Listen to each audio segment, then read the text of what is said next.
So here's what we know about this first event. So as I said, two black holes. They have masses of 36 and 29 times the mass of the sun. Okay, so that symbol M with the sort of circle below it is our way of saying solar masses. Okay, that unit we met earlier. So these are really big black holes. These were whoppers. They merge, and we're left with a final black hole, which we measure has a mass of 62 solar masses. Now, if anyone's good at quick mental arithmetic, you will spot that 36 plus 29 does not equal 62. Okay, 36 plus 29 is 65. So we've lost 3 solar masses somewhere in this event. And what's happened is all that mass, 3 times the mass of the sun, has been converted into pure energy and dumped into space-time over a period of about half a second. Okay, that is the energy of these things, and that's actually the energy it takes to generate gravitational waves. That's just how stiff space-time is. Down the bottom there, we have the real gravitational wave data detected by our 2 detectors. So Livingston and Hanford are the 2 LIGO detectors. And it's spread over about half a second. You might just be able to see the numbers at the bottom of the screen there. And you see over here, it just starts out as noise. It's just kind of jumbling in the detectors. But then about 0.3 seconds, there starts to emerge a wave, right, a pattern. And it's there in both the red and the orange. And in sync, the waves get larger and larger, and they get smaller and smaller spacing, so they get faster and faster, and then the signal dies away again. Okay, and that's exactly what we were looking for when we said, you know, that's our characteristic signal of gravitational waves. Now, here's the same data, just presented slightly differently. We can talk about a wavelength of these gravitational waves. So that means the spacing between 2 peaks. And it just happens that the spacing, the wavelength of these gravitational waves, is about the same as the wavelength of sound that the human ear can hear. Okay, so sound itself is a wave. It's caused by pressure waves in the air molecules that fill the room. Okay, so if I go and smack the desk, I won't do it too loudly near all of this stuff, I set up pressure waves which travel to your ears. And that means I can actually convert this gravitational wave into a sound wave that you can hear.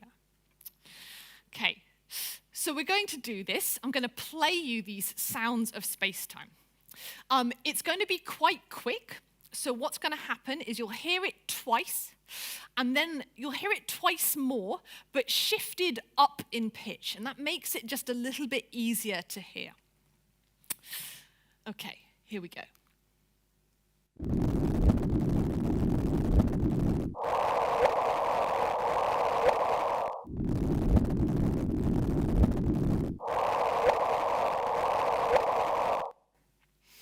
Okay, so there's this sort of general sort of rumbling noise. That's just the noise in the detectors. But then hopefully you could hear, to start with, this kind of low thump, right? It sounds like someone kind of punching a cushion, I think. And then when we played it a little bit higher, there's this kind of whoop sound. It's quite quick, but it's there. So that's the sound of this particular event. Was this still working? Yes. Okay, and that was our first detection. Now, we didn't have to wait very long to get a second event. A few months later, on the 26th of December, 2015, so again, the call sign, GW 151226, affectionately known as the Boxing Day event. Somebody had their Christmas severely disrupted by this one. This time, the black holes were smaller. So they're about 14 and 8 times the mass of the sun versus the kind of 30 solar masses we had before. Now, smaller black holes produce gravitational waves with a smaller spacing, a smaller wavelength. And that means the sound they make is higher in pitch.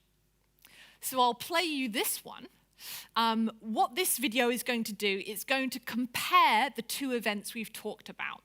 So confusingly, it's going to play the second event first and the first event second. Okay, so it's going to reverse the chronological order. Again, you'll hear it twice, and again, it'll shift up in pitch just to make it that little bit easier to hear. Okay, so here we go.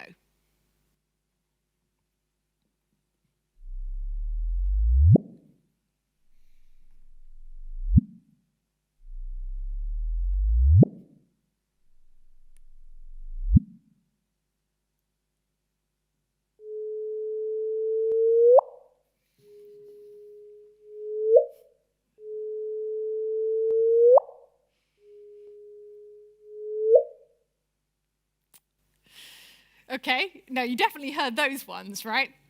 Okay, so what we're understanding is that each gravitational wave event is a bit like an instrument in an orchestra, right? It makes its own sounds. Hopefully you could hear that the second event kind of whoop, and the first event whoop.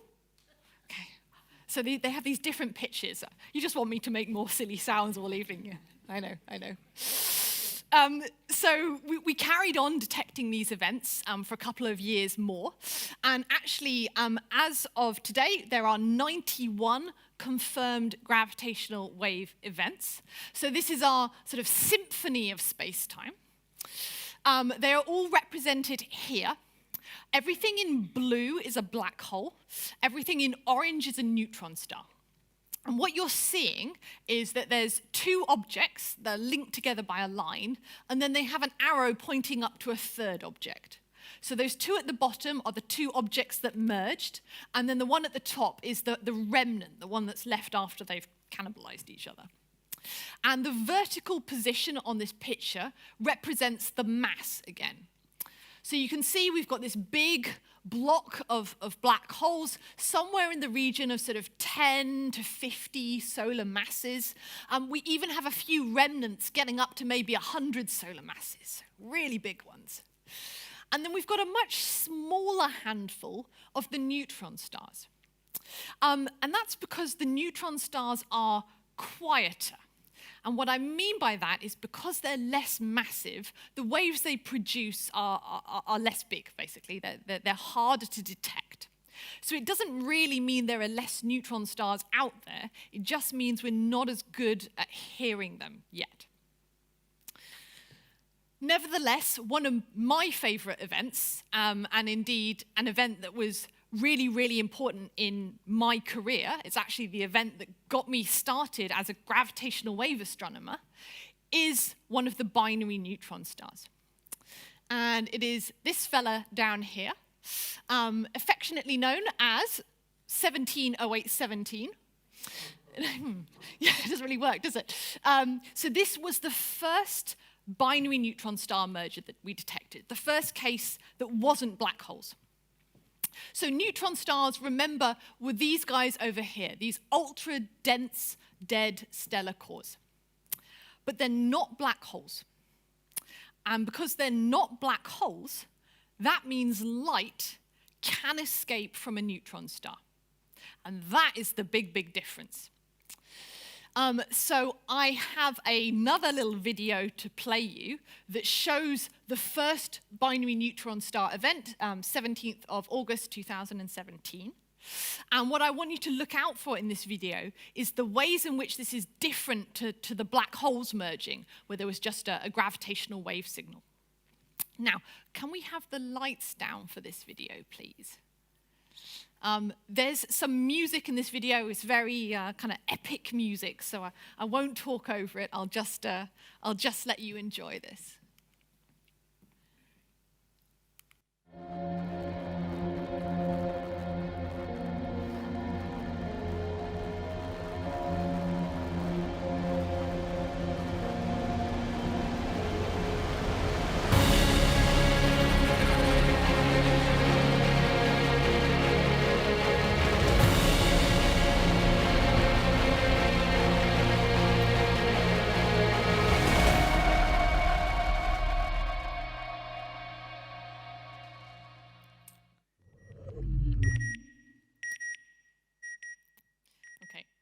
spacecraft at the end is just the credits, I should say.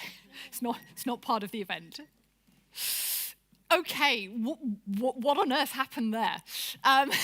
Some of the things you might have seen. We had our two white objects. Those were neutron stars. It's a bit hard to say what color a neutron star actually is. And you saw them in spiral and merge, and as they did, there was gravitational waves coming out. But once they merged, all this other stuff started happening. So you saw these huge jets come out of it. And this is something we call a gamma ray burst. This is the cataclysmic amount of energy that is released when those two objects smash into each other. It throws out these jets of ultra-high energy radiation.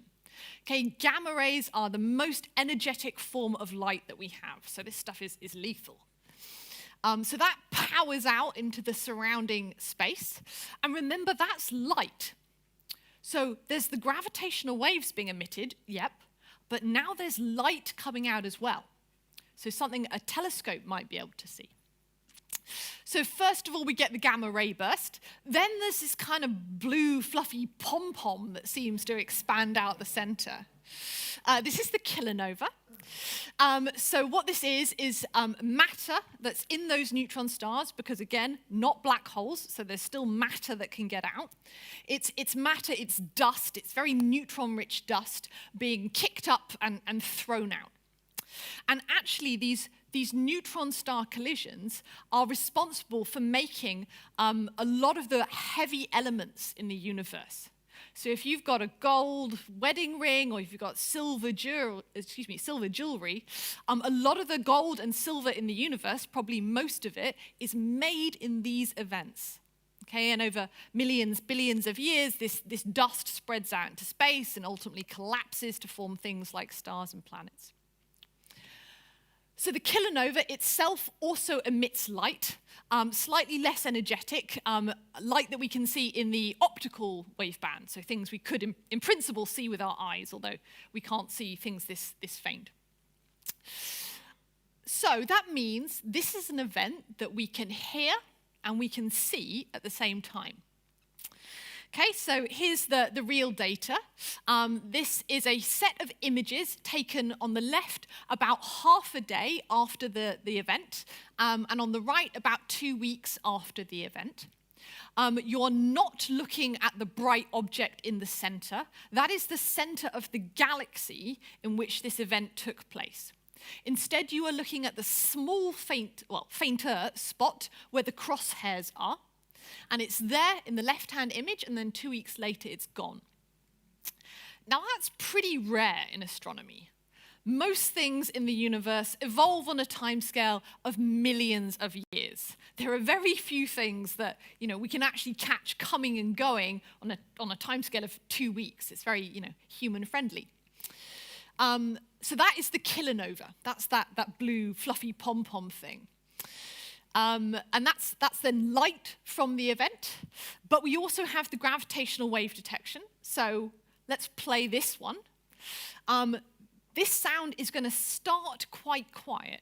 Okay, so if you think it's not playing, it is, but we just have to be really quiet. So let's hope this works.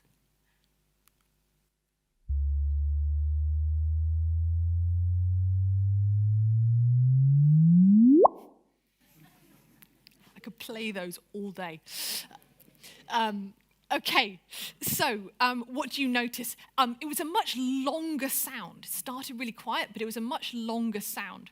And that's because these neutron stars, the gravitational waves that they produce are, although they're quieter, they are detectable to us for longer if we can detect them. So we get many more, what we call many more cycles, right? Many more orbits of the binary neutron star before they finally merge. And so we get a longer sound.